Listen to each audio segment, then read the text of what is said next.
Well, good evening, everyone. Thank you so much for joining us for this lecture tonight. Tonight we have the privilege of hearing Dr. Elizabeth Beam. One note of housekeeping, do please keep yourself on mute throughout the lecture, but you're welcome to ask Dr. Beam some questions with your audio at the end. I'm Bethany Yeiser, president of the CURES Foundation. CURE stands for Comprehensive Understanding via Research and Education into Schizophrenia. And just a little bit about Dr. Beam, who we have with us tonight. She is a psychiatry resident at Stanford Healthcare, pursuing research at the intersection of neuroscience, computer science, and language. She has funding from a departmental trailblazing trainee grant. She plans to study psycholinguistic features in patient speech over the course of transcranial magnetic stimulation for depression. So, Dr. Beam, the floor is yours. Thank you so much for introducing me and for having me. I really enjoyed giving this lecture last year, and I'm so thrilled to be back and to be able to talk about something which is really intriguing and promising in my mind in the world of research, which is natural language processing approaches to understanding psychosis. This presentation is first going to address what is natural language processing, commonly referred to as NLP. I'll then dive into the current state of NLP approaches to understanding language production in psychosis, ranging from the meaning of language to its structure and the sounds of speech. And I'll end by touching on how NLP may be applied in the future to inform biological and psychotherapeutic treatments for psychosis. To introduce myself a little bit further, I'm currently a second-year resident in psychiatry at Stanford Healthcare. I'm on the research track. How did I get here? Well, growing up in Ohio, I found that my gateway into psychiatry was reading primarily confessionalist poets who struck me with their brave and insightful accounts of their experiences of mental illness. And I went on to study neuroscience and English at Duke, to then do some neuroimaging research on risk for developing depression at Harvard, and then to come to Stanford initially for the MD PhD program, where my research synthesized the text and data of the neuroimaging literature. Now, as a psychiatry resident on the research track, I'm hoping to work with patient-generated language as a way of reconceptualizing psychiatric diagnoses and situating myself somewhere in between neuroscience and computer science and the humanities. I'm currently setting up a study that's on speech over the course of transcranial magnetic stimulation for depression. And clinically, I'm interested in working with individuals with early psychosis, which is something that I'd had to do as a medical student here at Stanford. And in the future, I'm hoping to study language in psychosis. Before we dive in, I want to take a quick but close look at the kind of incredible richness of information that's available to us in language. A great example of this is the six-word memoir format, which is a form of flash fiction that launched from a famous example, which has been attributed to Ernest Hemingway. For sale, baby shoes never worn. In just 6 words here that sound like a classified ad, we get really all the core elements of a story. And then on the 6-word memoirs site, nowadays, users are free to submit their own memoirs, which range from sort of absurd to humorous to something in between. And if we look at a little bit more closely at what users created here, first, a bear running with a pigeon. As we listen or read, our brains are constantly making predictions about what's coming. They're updating that prediction. And so here, a bear running with it could end in so many different ways. And pigeon, to my brain, came as a surprise and brought interest and a kind of humor to this story. Then as we listen to a story like Everything I Eat Goes to Waste, we might hear something different than when we read it. When I listen, I hear waste, W-A-S-T-E, meaning pointless, because my brain's automatically filling in the phrase goes to waste. And then as we listen to I sneeze at least once a day, I think it's fair to look at least as a kind of creative use of language. It sounds like a sneeze, but then also knowing this is a pandemic story, it changes how it lands with me. So as described, this presentation is going to go from defining natural language processing, or NLP, and what it can do, to examining early applications for understanding psychosis and looking ahead to how future NLP applications may inform treatment of psychosis. Let's now get into a little further detail about NLP. So as the six-word memoir is nicely illustrated for us, how rich language is in information, that does pose a few problems for NLP, and human brains, they solve these problems so seamlessly when we're listening or reading that we might not even notice it's happening. The first of these problems is ambiguity. So the same form can express multiple different meanings. In that six-word story, the word waste, it's a homophone, and it means something different depending on the spelling, which we might not get when we're taking transcriptions from spoken speech. And for machines, that kind of ambiguity has been a much harder problem that we've only been able to overcome by taking context into account, which means training models on huge sets of text. Scale is another problem. So it's not just that words can have multiple meanings. We also have the problem of there being an enormous number of words in any given language, not to mention over 7,000 known languages across the world. Then when we look at language, new variants are constantly being introduced, something that we've seen in recent years with the integration of acronyms and emojis into the language that we use while texting.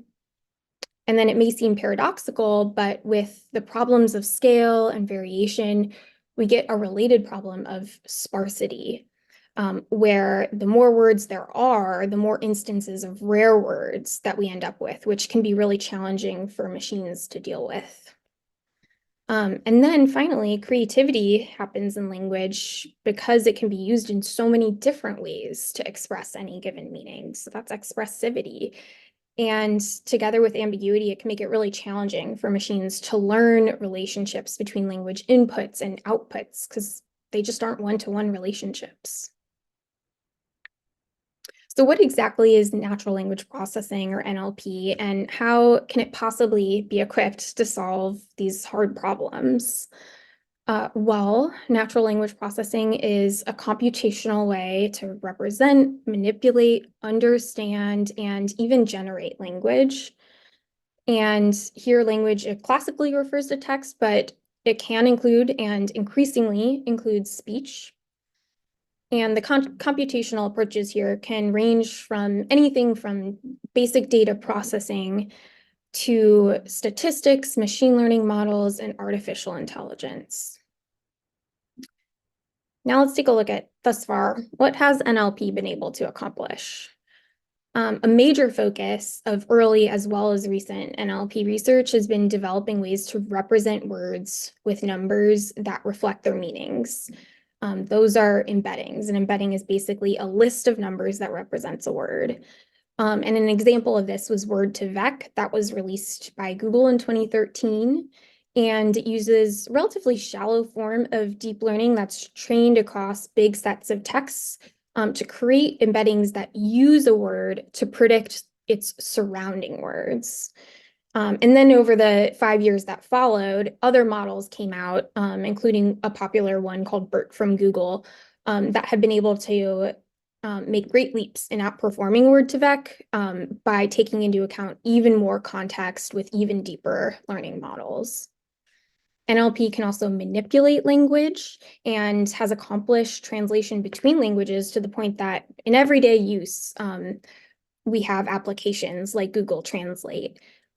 Initially in 2006, this was released. It used a statistical model at that time. And then 10 years later, it was updated to a neural network model that could translate entire sentences all in one go. NLP can also understand language, as evidenced by services like Amazon Alexa and Siri, which can understand human speech and respond to our questions and commands. And then NLP can also generate language. It can generate human-like conversational language through deep learning models. And ChatGPT is an example of that. That's become quite popular since it was released in November 2022. And it's trained to take text as input and produce text that's the most probable response. And you can try that out online. It's openly available. NLP has been taking off from research to the world of industry, and particularly so in recent years. And this goes all the way back to 1948. That's when researchers first began developing models for language using statistics. Of note, ELIZA, that's one that came out in 1964. It was the first example of natural language generation, and it was intended to work as a chatbot therapist. And then in recent decades, we've seen that leap from research to applications that touch our daily lives. And there's particular attention toward ChatGPT and how it may be applied in the future of psychiatry, particularly as a way of supporting psychotherapists. Let's now get into how NLP is being applied in research to understand psychosis. So first of all, I think it's important to point out that while publications are mounting in this space across the entire mental health space, as of this publication in 2022, schizophrenia actually ranked last across mental health topics in terms of the number of NLP data sets. And I'd argue that NLP has really been highly underutilized for understanding psychosis, particularly because changes in speech are part of how we make the diagnosis of schizophrenia. Now, how does psychosis affect language? We know already from studies of language in schizophrenia, even those that don't utilize NLP, that there's a brain network of regions in the frontal lobe and the temporal lobe that show disruptions in schizophrenia, and that changes in language in schizophrenia are related to some of the symptoms of it. Schizophrenia has been described by changes in the form of thought. These are referred to as formal thought disorder, or FTD. And FTD can involve missing elements from the usual flow of thought. That's referred to as negative FTD, or additions to the usual flow of thought, which are referred to as positive FTD. And the idea is that psychosis affects language because of these underlying changes in the brain and in our thought patterns. So we end up with elements of negative FTD causing things like low speech output, bigger pauses, flattening of speech tone. And with positive FTD, we end up with disorganization, with loosening of associations between words, with new words, with difficult to predict elements of what's coming next in the speech pattern. Now, why are these differences in speech important to psychiatrists in the first place? While in current clinical practice, we just can't see individual level changes in language networks, even in those cases where we have gone through the effort of obtaining an MRI of the brain. It's going to show structure, but it's just not going to show function. We don't do functional MRI in current clinical practice. They also do not teach us mind reading in medical school. So we just can't directly observe changes in thinking patterns through our clinical interview. There are some other ways of understanding changes in thinking patterns, like neuropsychological testing. It does take time, it takes the right setting, and it's not routinely performed for individuals who are presenting with psychosis. Not to say this isn't done, but it's not routine, particularly in the inpatient setting where we're focused on treatment. So while in current clinical practice, we're limited in our ability to understand what changes in the brain and the mind in psychosis, what we can do is listen. And indeed, it's the clinical interview that remains the paramount approach to understanding psychosis symptoms and making a diagnosis ultimately of schizophrenia spectrum disorder. Whether we're listening to these ways in which FTD becomes manifest in speech, disorganized speech, or we're listening for the content for delusions or hallucinations. So when it comes to the differences that psychiatrists are able to hear in speech with psychosis, we can review this in terms of the negative and positive formal thought disorder. Negative FTD aligns with some negative symptoms of schizophrenia. The quantity of speech may be reduced to very few words and short sentences, what's referred to as alogia or poverty of speech. The semantic content or the meaning of speech may also be impoverished or vague. The syntactic structure of speech may be impacted by long and sometimes sudden pauses, which can be referred to as thought blocking. Positive FTD doesn't necessarily align with positive symptoms of schizophrenia like delusions or hallucinations, though it can co-occur with them. With positive FTD, we're referring to primarily disorganized speech. But with the quantity, we can see that that's increased, referred to as logorrhea. And we can also see that speech may be pressured, meaning it's difficult to interrupt. The semantic content or meaning of speech may be impacted by use of new words called neologisms. Or loosening of associations from one word to the next or from topic to topic. The syntactic structure or the form of speech may become disorganized. And with a really high degree of disorganization, it can sound like there's a sort of random assortment of words. That's called word salad when it's really hard to tell what's the relationship from one word to the next. So, what psychiatrists can already do with what they hear in speech. They can consider this in making a diagnosis of a schizophrenia spectrum disorder. When it comes to schizophrenia, either disorganized speech or delusions or hallucinations is required to make that diagnosis in the DSM-5. Psychiatrists then consider this diagnosis along with other factors when making decisions about treatment. And there's data that the current system works reasonably well, though not perfectly, with up to 75% responding to treatment with atypical antipsychotics for first episode psychosis. What psychiatrists can't do is automatically quantify speech features. This is possible to a certain extent with rating scales for formal thought disorder and speech manifestations of psychosis, though these rating scales produce data that's in a Likert scale format. It's not a continuous number. And in order to do the scales, you're either going to need to spend time rating the interview after it's happened, time that clinicians typically don't have, or it might be a scale or a task that would need to be incorporated into the interview. Again, requiring time that we just don't often have in the clinical setting. Psychiatrists also can't use what they hear to predict any kind of specific outcome, like whether someone at risk for psychosis will transition to having a schizophrenia spectrum disorder, or whether an individual with schizophrenia will respond to a given treatment. So let's consider what NLP could do, as well as what it would need to do with speech data in the psychosis space. This is per an international interdisciplinary workshop on cross-linguistic speech patterns that was held in 2022.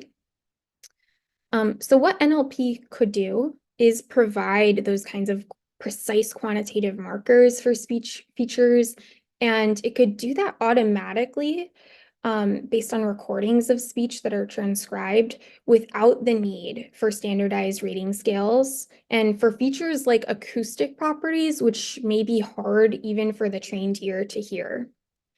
Then with the quantitative markers, we would have inputs for machine learning models that could predict specific outcomes, like the transition from risk to a diagnosis and treatment response. And then the quantitative markers would offer really rich information about speech and psychosis that may prove useful in informing our biological models. And when we have robust biological models, those can then inform development of new biological treatments. What NLP would need to do, though, is validate its markers, validate its predictive models with external replications, prospective studies, comparisons across languages, and reliability estimates. It would need to show in clinical trials that incorporating NLP markers and models actually improves outcomes. And we would actually need to do the studies where NLP inputs are combined with biological inputs, something that the field is just only on the verge of doing. So thus far, we've made solid progress in developing NLP markers, and these capture semantic, syntactic, and acoustic properties of speech.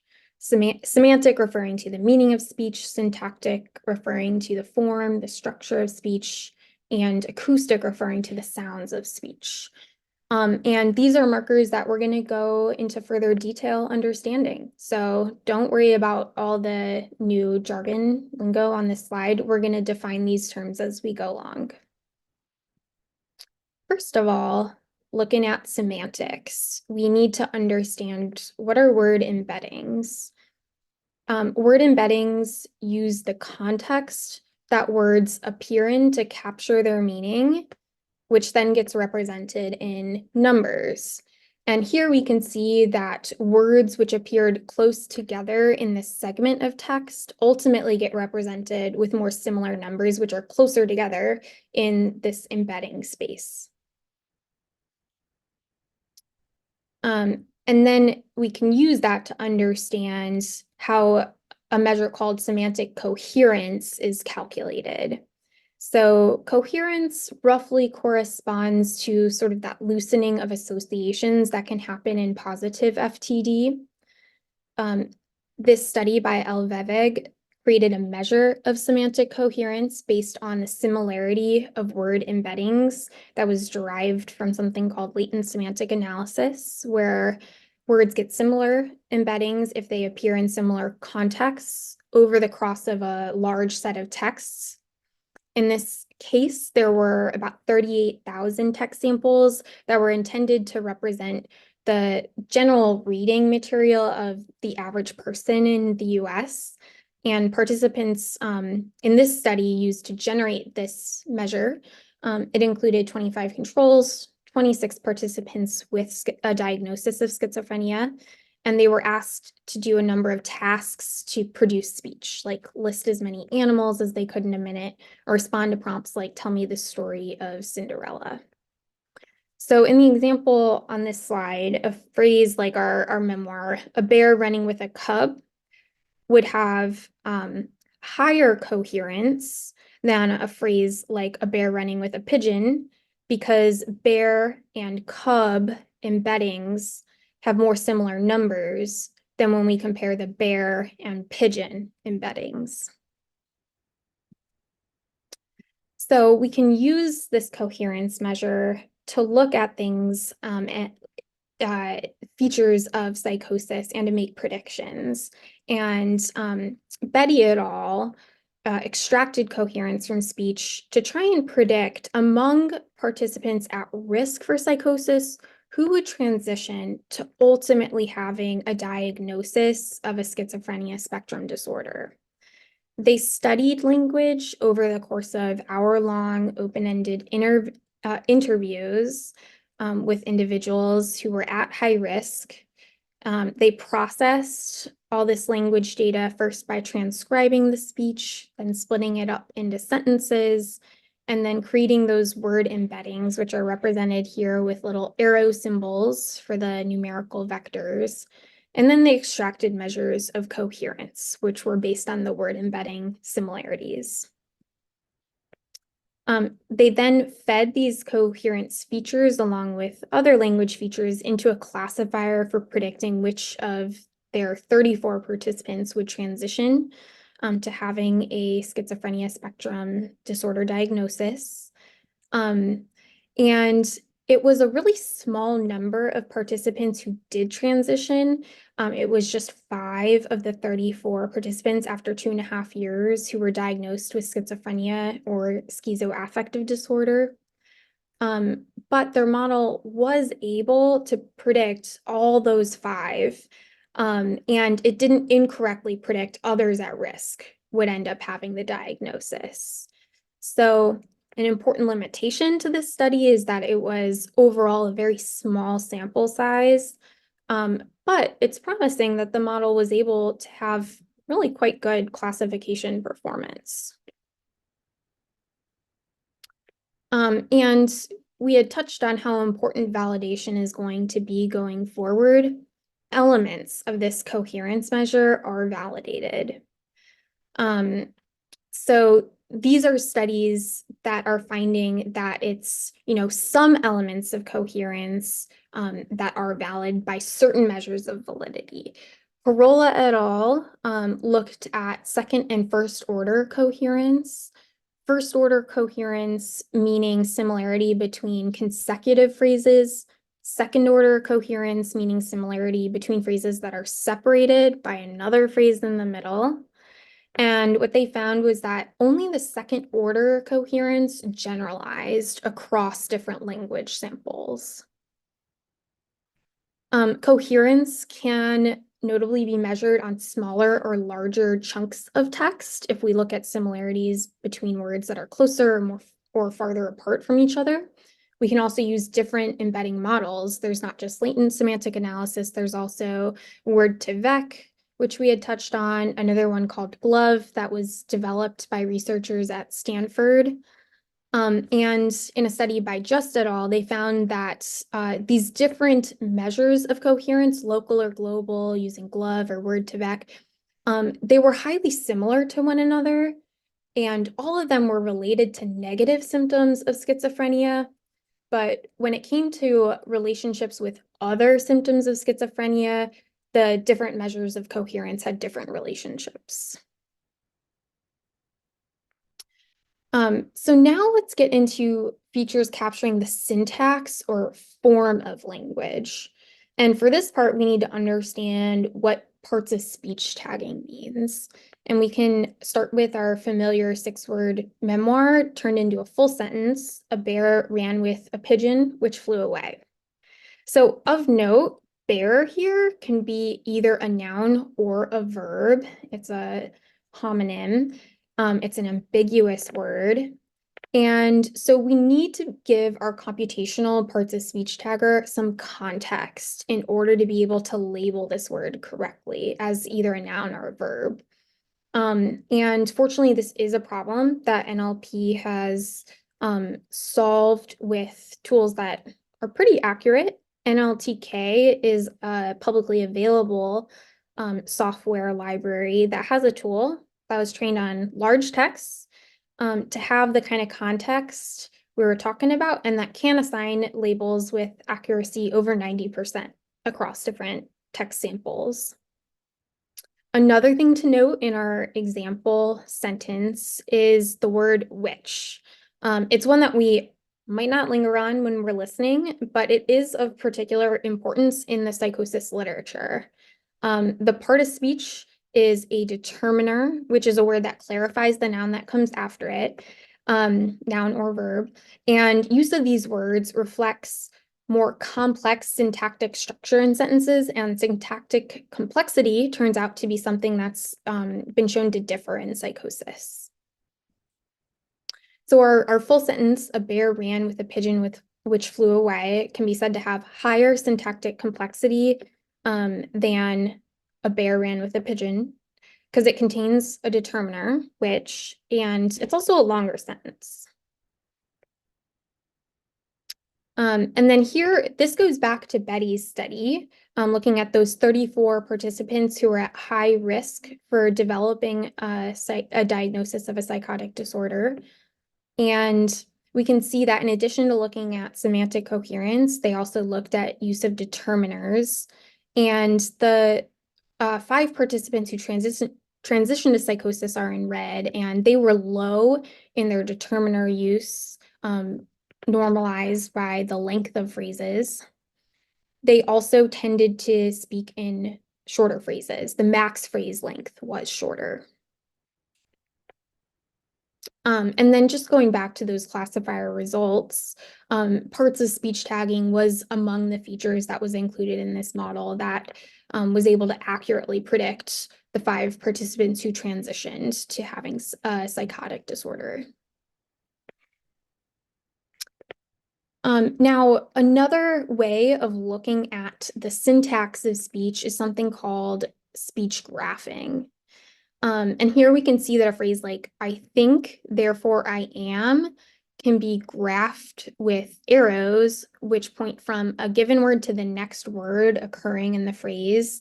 And for this phrase, because the word I is used twice, that ends up creating this interconnected loop. So we can end up with these kinds of higher order structures representing what's happening grammatically within a sentence. And then here in a study by Netikoven et al. That came out just last year, they created speech graphs for samples of participants who were controls for first episode psychosis, and then also for those at risk. And we can see that the network that's connecting words from speech in first episode psychosis contains a large number of small components. And it's an example of how the connections can become more fragmented or disorganized in speech during psychosis. Here, those results are quantified. Compared to controls and at-risk participants, the first episode psychosis sample had a higher number of connected components and a smaller mean component size. Interestingly, when they looked at the medium connected component size, the at-risk sample also had a significantly lower median in addition to the first episode psychosis sample. So there were potentially a lot of small connected components for both at-risk and first episode psychosis. But to pull up the mean for the at-risk group, they may have generated some larger components. So an interesting way of seeing how subtle differences can start to arise in that at-risk group. And then finally, we can look at acoustic features of speech in psychosis. Some commonly studied acoustic properties include pitch. So pitch is higher when the frequency of sound waves is higher. So this might reflect listening to a flute that would have a higher frequency than compared to a drum, a bass drum, which would have a lower frequency and a more spaced out pattern of waves. Jitter reflects variations in the frequency of the sound wave, something that's going to be really hard for our human ears to pick up on. And similarly, shimmer reflects variations in sound wave amplitude. And amplitude basically is loudness or volume of speech. Zhao et al., they studied acoustic features in a sample of 79 controls and 79 participants with a diagnosis of schizophrenia. And in this study, participants were asked to read emotionally positive, negative, and neutral texts. So the content of speech in this case was controlled because they were looking at acoustic properties. And then participants also completed scales that looked at negative symptoms of schizophrenia. What they found was that jitter in both the positive and negative emotional readings was anti-correlated with alogia and blunted affect. So the more blunting, the less speech, the less jitter. Shimmer across readings was anti-correlated with alogia and blunted affect. This was across all emotional reading contexts. And then jitter, shimmer, together with pitch and age, were able to predict subscales of their brief negative symptom scale in a linear regression model. Um, Now there are other acoustic properties of speech. The ones we talked about were more intuitive. There are others that are really relevant to understanding psychosis, but a little bit more difficult to understand. Um, Mel frequency septral coefficients reflect timbre, and that's something that corresponds to the shape of the sound wave, and it's going to differ depending on the material used to produce it. So if you produce the same note with a tuning fork versus an instrument or your voice, the shape of the sound wave is going to look different. And the MFCCs, Mel frequency septral coefficients, can capture that. They were really frequently used in voice recognition, particularly before deep learning came into play in that field. And they have been used to predict psychosis from controls using classifiers in a couple of studies.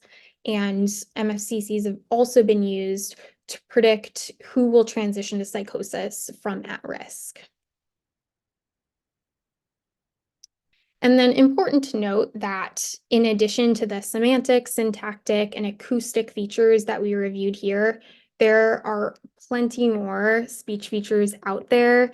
And together, we can use these to start to comprehensively profile speech and how it differs in psychosis. So we can see these differences systematically, quantitatively.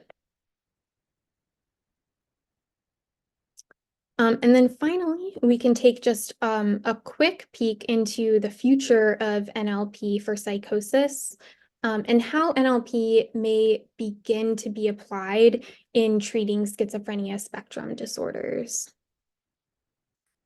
So the first question, could NLP help psychiatrists choose among available medications? We aren't at a point where we've addressed this question directly. This study here by DeBauer et al. Looked at how speech features differ with treatment using high and low potency antipsychotic or anti-D2 medications. So it's a starting point. We're starting with groups of patients that are already prescribed either high potency anti-D2 medications, which include things like haloperidol and risperidone, or are prescribed the low potency ones like clozapine or olanzapine. And we're looking at what's different in speech between these groups, and then also compared to a group of controls who don't have any kind of psychotic symptoms. And what they find is that those using the high potency anti-D2 medications compared to lower potency used fewer words and had a higher type token ratio. And that's something that reflects a lower syntactic complexity. So they tended to have more of the negative formal thought disorder features of their speech. And compared to controls, the high potency group also spoke more slowly, spoke in shorter utterances, had a higher pause to word ratio, similarly, more consistent with the negative symptoms. So there may be something there between use of high potency medications and negative symptoms, but further research is going to be needed to understand if these were inherent speech properties that would have been there before the use of the medications related in some way to why those medications were prescribed, or if the differences are actually medication effects. And then ultimately in the future, we may start to think about how these kinds of differences that we're seeing could be leveraged in some way when we're choosing to prescribe available medications for psychosis. Next question that I would ask is, could NLP help identify novel biological treatment targets?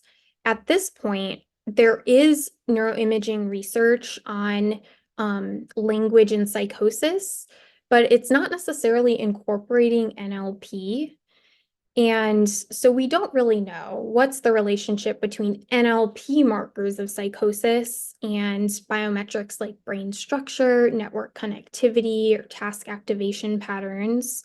And same goes for relating NLP markers to other biometrics like genetics.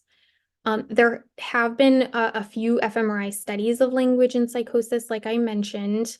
And as shown here, results show there is some overlap in parts of the brain that differ with the language features and with psychosis symptoms. In the long term, these kinds of fMRI findings could help inform targeting of neurostimulation treatments like transcranial magnetic stimulation, also called TMS. Um, and we're starting to do more individualized targeting of where we're stimulating. So it's conceivable that having a more precise way of localizing where a network disruption is happening could be useful. Another question, now shifting from biological treatments like medication and brain stimulation to therapy, could NLP help therapists more effectively treat psychosis? NLP has been gaining a lot of popular attention, as I mentioned, as a way of creating tools, computational tools that can help support or arguably someday replace psychotherapists. And I would take a step back here and argue that therapy could potentially be viewed as an underutilized kind of treatment for psychosis. There's a book by Dr. Garrett that he put out in 2019, which argues that cognitive behavioral therapy, or CBT, is able to help an individual examine the literal falsity of psychosis symptoms, and that psychodynamic or psychoanalytic kinds of therapy can help examine the figurative truth of psychosis symptoms. So there's sort of levels of understanding what's going on with a delusion, from the literal to the figurative. And different kinds of therapy might be better suited for going through these layers. And he argues that maybe CBT is appropriate as a first therapy, followed by the psychodynamic, psychoanalytic forms of psychotherapy. When it comes to how NLP is influencing therapy, still largely in a research phase, although I expect that to change in the near future. And when it comes to research, an IBM team just in the past year came out with what they call supervisor bot. And supervisor bot is able to transcribe therapist and patient speech in real time, and it models topics in speech. So it's able to then use those topic models as a kind of visual representation that the therapist can see um, in the course of the therapy session. And then it can even provide recommendations for the next topic to discuss. So essentially, it can inform the therapist's strategy for where to go next with the therapy. Maybe taking a review of the topics, looking for what's important, what's coming up or currently, and going there. And then finally, is ChatGPT something that's ready for psychiatry? It's gained a lot of attention as a powerful, publicly available application of deep learning for natural language generation. It can produce human-like responses to text prompts. And in the near future, it could support psychiatrists and other clinicians when they're writing their clinical notes, when they're writing academic texts. And then ultimately, in the more distant future, it might be part of an AI-based system for psychotherapy, whether as a support tool, like the IBM team had made with Supervisor Bot, or arguably as a way of producing psychotherapy. Maybe not the end all be all of the psychotherapy that we're offering, but another tool that's there that could be publicly available, a tool that could be deployed with fewer costs involved, that would be highly scalable. However, before this could be implemented, there are a lot of critical issues that would need to first be addressed. One issue of interest is that ChatGPT has been reported to hallucinate responses, ones that sound plausible. If you're just looking at the way that speech is used, responses that are given with a sort of high degree of certainty, but that contain information that's simply not accurate. And that's something that in the clinical setting could be dangerous, something that needs to be better understood, and something where there would need to be some kind of guardrails. Um, ChatGPT also does not yet incorporate a lot of elements of what the psychotherapist is doing. It's not able to be empathetic. It's not recognizing emotions. It's just using text inputs. It's not equipped to do any kind of formal personality assessment. It's not equipped to do diagnosis. And it also doesn't have elements for warning sign detection. It would also, not mentioned here, need to be deployed securely. This is going to be sensitive mental health information, so protecting it would be absolutely key. Now, just to summarize, natural language processing we saw is something that can automatically, quantitatively, computationally be applied to language to represent it, manipulate it, understand it, and even generate it. When it comes to current NLP for understanding psychosis, most of the work has been applying embedding models that were generated in research to then create markers for psychosis. And there are some early attempts at predictive modeling. These need further validation, but what we've seen so far are associations between the NLP markers for semantic coherence, syntactic complexity, acoustic features like shimmer and jitter with elements of psychosis that in some cases have shown promise for predicting the transition from high risk to psychosis, which would really be key in early intervention. And then finally, when it comes to future NLP with even the promise of treating psychosis, a lofty goal, we may see that NLP markers start to get integrated with our biological models for what's happening in psychosis and even used in treatment development, particularly if we're thinking about how fMRI findings could inform neurostimulation technologies. And we may also see that NLP tools get integrated with psychotherapy, either as supports for the therapist in real time, something that computationally has only recently been possible, or even as a version of implementing psychotherapy that could be complementary to what the psychotherapist is doing. All right. So with that, I'm happy to answer questions if anyone has them.